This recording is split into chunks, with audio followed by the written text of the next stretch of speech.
இந்த வருடம் ரிலீஸ் ஆக இருக்கிற படங்கள்ல ரசிகருக்கிடையே ஒரு மிகப்பெரிய எதிர்பார்ப்புல உள்ள படம் தான் அது ரஜினியோட கூலி படம் தான். லோகேஷ் கனகராஜ் இந்த படத்தை இயக்குறாரு.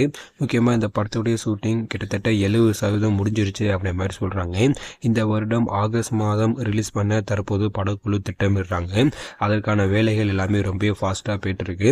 முக்கியமாக இந்த படம் ஒரு மிகப்பெரிய அளவில் பேன் இந்தியா அளவில் பிரம்மாண்டமாக ரிலீஸ் பண்ண திட்டமிட்டிருக்காங்க.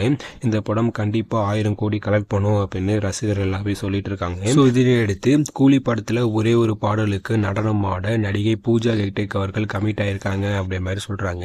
ஏற்கனவே பார்த்தீங்கன்னா ஜெயிலர் படத்துல தமன்னா எப்படி ஒரு பாடலுக்கு டான்ஸ் ஆடி ஒரு மிகப்பெரிய வைரல் ஆனிச்சோ அதே ஸ்ட்ராட்டஜியை இந்த படத்துலையும் பார்த்தீங்கன்னா பயன்படுத்த போறாங்களாம். ஸோ அதனால கூலி படத்துல ஒரே ஒரு பாடலுக்கு பூஜா ஹெக்டே அவர்கள் டான்ஸ் ஆட போறாங்க அப்படின்ற மாதிரி சொல்றாங்க.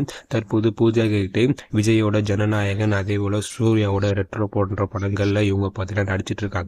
இதனை தொடர்ந்து தற்போது ரஜினி படத்துலையும் இவங்க நடிக்கிறாங்க. ஸோ நீங்க யாரெல்லாம் கூலி படத்துக்காக ரொம்ப ஈகரா வெயிட் பண்றீங்க அப்படின்னு கீழே கமெண்ட்ல சொல்லுங்க. இது போன்ற தமிழ் சினிமா நியூஸ் எல்லாமே தெரிஞ்சுக்க மறக்காம நம்ம சேனலை சப்ஸ்கிரைப் பண்ணுங்க. தேங்க்யூ.